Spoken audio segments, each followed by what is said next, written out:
Utilisez la grille d'exploration du groupe 4 en 6 étapes. Vous venez tout juste de terminer votre interprétation du groupe 4 avec votre client. Il est maintenant temps d'élaborer un plan d'action pour la suite de sa démarche.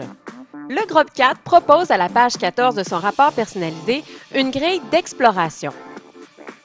Elle permettra à votre client d'évaluer certaines idées d'orientation professionnelle ou de formation selon ses propres critères. Cette grille lui permettra également de faire un bilan de ses réflexions et une synthèse de ses résultats au test groupe. Voici comment compléter cette grille en 6 étapes simples. Première étape, identifier ses critères de désirabilité. Il s'agit ici de déterminer les éléments que le client souhaite retrouver dans son choix de formation ou de profession. Dans chacune des 3 sections du groupe, il devra écrire les mots-clés qui résument son profil.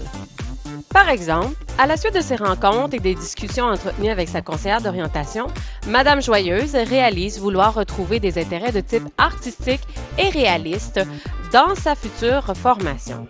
Elle inscrit donc ces 2 intérêts dans l'encadré approprié.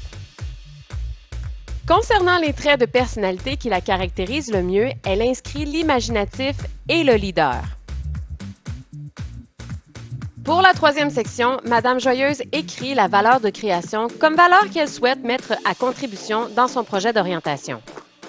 2e étape, l'identification des critères de réalité. Les critères de réalité sont aussi à considérer lors d'une démarche d'orientation. Il est question ici des éléments qui rendront possible le projet. Par exemple, Madame Joyeuse tient beaucoup à ce qu'elle puisse poursuivre une formation à proximité de sa résidence. Elle inscrit donc le critère « lieu de formation » dans ses critères de réalité. 3e étape, inscrire les formations ou les professions qui l'intéressent. Après avoir examiné les domaines professionnels du groupe 4 à la page 12 et 13, Madame Joyeuse a exploré les plus intéressants à l'aide du site d'information scolaire et professionnelle Repères. C'est à la suite de ce travail que Madame Joyeuse a identifié 3 formations. Elle inscrit donc les formations techniques de graphisme, théâtre-production et communication dans les médias comme idée de formation. 4e étape, l'évaluation des idées d'orientation selon les critères. Le client indique à l'aide d'une échelle de 0 à 5 si ses idées répondent à ces critères.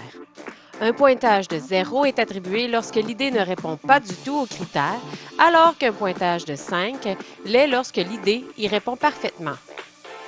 Ici, Madame Joyeuse complète sa grille en fonction des renseignements qu'elle a obtenus en lisant les monographies repères de chacune de ses formations. Par exemple, lorsqu'elle analyse la formation en graphisme, elle attribue 4 points pour l'intérêt artistique, alors qu'elle n'en attribue un seul pour l'intérêt réaliste. 5e étape, l'addition des points. Une fois ce travail complété, le client devra additionner les points attribués à chacune des idées d'orientation en commençant par ceux des critères de désirabilité. Il fera le même travail pour les critères de réalité. Il devra ensuite additionner ces 2 sous-totaux pour obtenir un grand total. Après avoir additionné tous ces points, le client est en mesure d'identifier la ou les formations qui l'intéressent le plus. Dans le cas de Madame Joyeuse, elle réalise que la formation technique en graphisme l'intéresse plus que les 2 autres. 6e étape, poursuivre l'exploration. Sa démarche ne s'arrêtera pas ici puisqu'elle devra s'informer davantage avant de faire sa demande d'admission dans ce programme. Elle poursuivra donc son exploration en visitant les portes ouvertes du cégep offrant cette formation ou en discutant avec des professionnels du domaine. Faites comme plusieurs professionnels et utilisez la grille d'exploration dans vos rencontres d'orientation.